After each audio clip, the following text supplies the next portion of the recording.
The Industrial Revolution, which began in the second part of the 1700s and lasted into the early 1800s, transformed Europe and America. New technologies like mechanized looms for weaving textiles, steam locomotives, and iron smelting altered rural communities of farmers and craftspeople who manufactured items by hand. Many people went from the countryside to fast-growing cities to work in machinery-filled factories. The Industrial Revolution brought economic expansion and new opportunities, but it also caused environmental harm, health and safety risks, and squalor for workers and their families. In the late 1800s Second Industrial Revolution, many of these issues continued and grew. Here are a few of the most significant negative effects of the Industrial Revolution. 1. Horrible living conditions for workers. As cities grew during the Industrial Revolution, there wasn't enough housing for all the new inhabitants, who were jammed into squalid inner-city neighborhoods as more affluent residents fled to the suburbs. In the 1830s, Dr. William Henry Duncan, a government health official in Liverpool, England, surveyed living conditions and found that a third of the city's population lived in cellars of houses, which had earthen floors and no ventilation or sanitation. As many as 16 people were living in a single room and sharing a single privy. The lack of clean water and gutters overflowing with sewage from basement cesspits made workers and their families vulnerable to infectious diseases such as cholera. 2.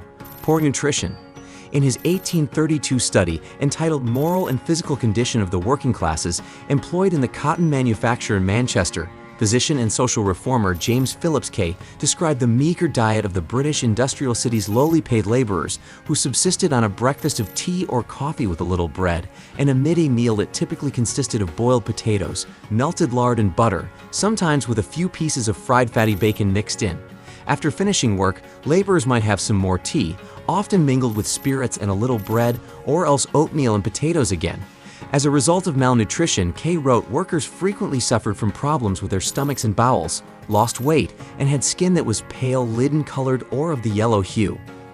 3. A stressful, unsatisfying lifestyle.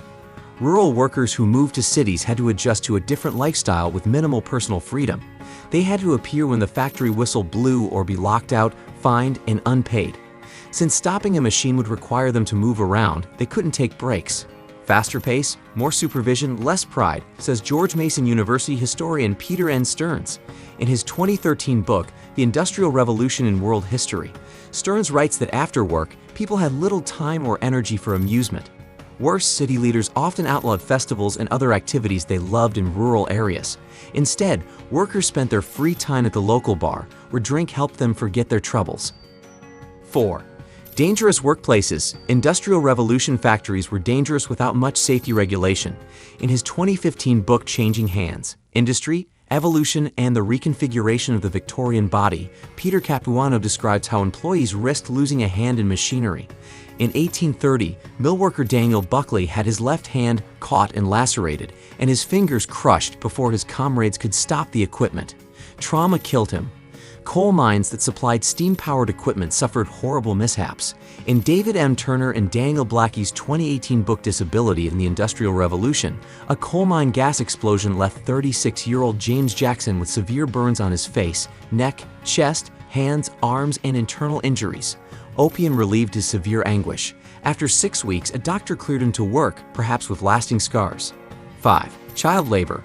While children worked prior to the Industrial Revolution, the rapid growth of factors created such a demand that poor youth and orphans were plucked from London's poorhouses and housed in mill dormitories, while they worked long hours and were deprived of education.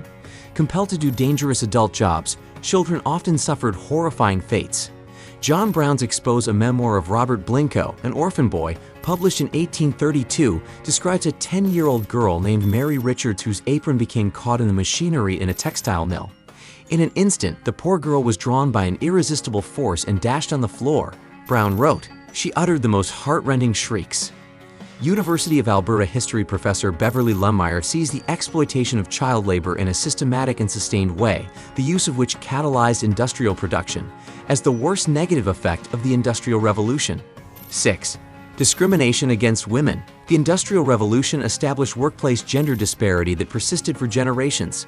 The Industrial Revolution, a history in documents by retired Northeastern University history professor Laura L. Frater, notes that factory owners often paid women half of what men got for the same work, based on the false assumption that women didn't need to support families and were only working for pin money that a husband might give them to buy non-essential personal items. Women employees faced discrimination and stereotyping throughout the Second Industrial Revolution. The myth that women had nimble fingers and could withstand repetitive, mindless work better than men led to the displacement of men in white-collar jobs such as office work, and the assignment of such jobs to women after the typewriter was introduced in the 1870s, Frater adds. It locked women into yet another category of women's work from which it was hard to escape, Frater says.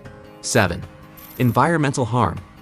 Big industrial cities polluted the atmosphere during the Industrial Revolution, which burned coal. Our World in Data's figure shows that London's suspended particulate matter content increased substantially between 1760 and 1830. Manchester was so polluted that Hugh Miller wrote of the lurid gloom of the atmosphere that overhangs it, and the innumerable chimneys that come in view, tall and dim in the dun haze, each bearing atop its own pennon of darkness. Air pollution continued to rise in the 1800s, producing respiratory disease and greater death rates in coal-burning areas. Worst, fossil fuel burning released carbon into the atmosphere. A 2016 Nature study implies human-caused climate change began in the 1830s. Despite these drawbacks, the Industrial Revolution increased economic growth and product availability.